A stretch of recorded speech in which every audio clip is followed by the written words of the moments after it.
Bismillahirrahmanirrahim. Assalamualaikum warahmatullahi wabarakatuh.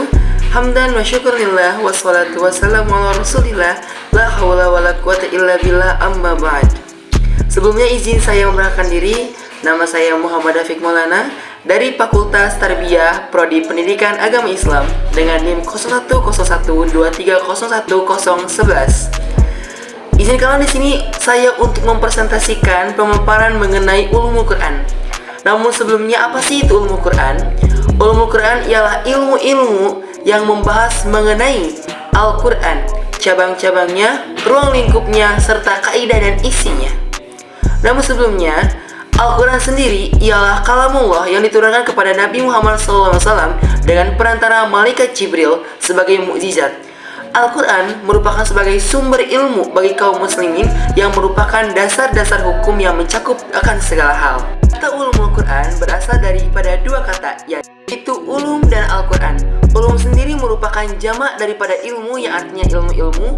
Kemudian ada juga disandarkan pada kata Al-Quran telah memberikan pengertian bahwa ilmu ini merupakan kumpulan sejumlah ilmu yang berhubungan dengan Al-Quran, baik dari segi keberadaannya sebagai Al-Quran maupun dari segi pemahaman terhadap petunjuk yang terkandung di dalamnya.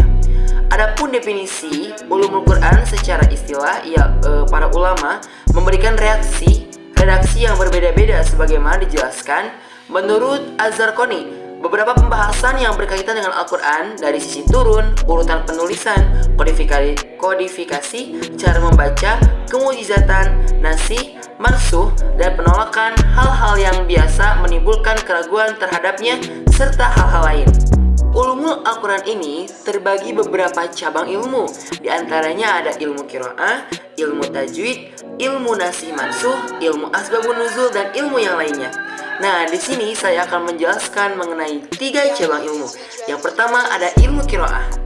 Menurut bahasa, qiraat adalah bentuk jama daripada qiraatun, yang merupakan isim masdar daripada qara'a, yang artinya bacaan. Pengertian qiraat menurut istilah cukup beragam. Hal ini disebabkan oleh keluasan makna dan sisi pandang yang dipakai oleh ulama tersebut. Begitu banyak pengertian-pengertian daripada qiraah, salah satu di antaranya yang pengertian menurut Az-Zarqani.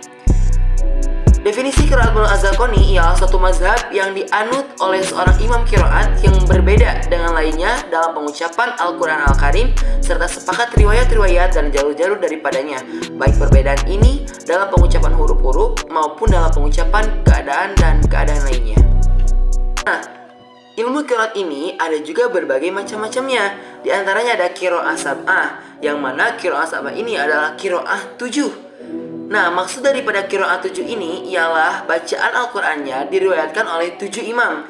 Kemudian ada juga qiraah asyirah atau qiraah 10, yang mana qiraah ini diriwayatkan oleh 10 imam. Kemudian ditambah lagi ada qiraah arba'ah asyirah atau qiraah 14, yang dimana ini juga diriwayatkan oleh 14 imam. Para imam-imam yang meriwayatkan ilmu qiraah diantaranya adalah ada Abdullah bin Kasir ad-Darai, ada Nafi bin Abdurrahman bin Abu Naim, ada Abdullah al-Yasibi, ada Abu Amar, ada Yakub, ada Hamzah, dan ada Ashim ibnu Abi al-Najib al-Asadi. Nah, yang biasa kita pakai saat ini adalah riwayat Ashim ibnu Abi al-Najib al-Asadi. Kemudian di antaranya Imam Az-Zarqani meriwayatkan atau mengelompokkan qiraah ini dalam 6 macam dari segi sanadnya. Yang pertama ada mutawatir, kemudian ada masyhur, ada ahad, kemudian ada syadz, ada maudhu, kemudian ada juga mudraj. Penyampaian qiraat ini ada berbagai macam. Di antaranya ada al-qiraah al-syekh atau membacakan teks di depan guru, kemudian ada melalui ijazah, kemudian ada al-munalah, ada mukatabah, wasiat daripada guru kepada murid-muridnya, kemudian ada al-ilam dan al-wijadah. Itu adalah sebagian daripada ilmu qiraah. Kemudian ada juga ilmu tajwid.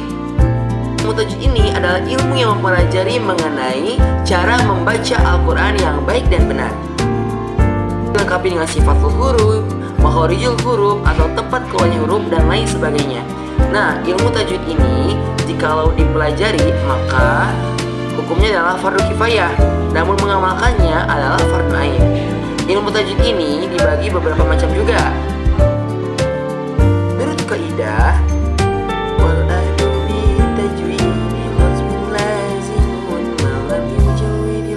ana asibun wastajib eta wajibuna baca Quran itu sana. Kemudian ada juga macam-macam ilmu tajwid. Di antaranya ada hukum bacaan tajwid, ada hukum sukun dan tanwin, ada hukum mim mati, ada hukum nun mati, hukum alif lam dan lain sebagainya.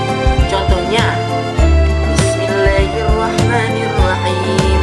Innal ladzina kafaru sawa'un 'alaihim a'adzartahum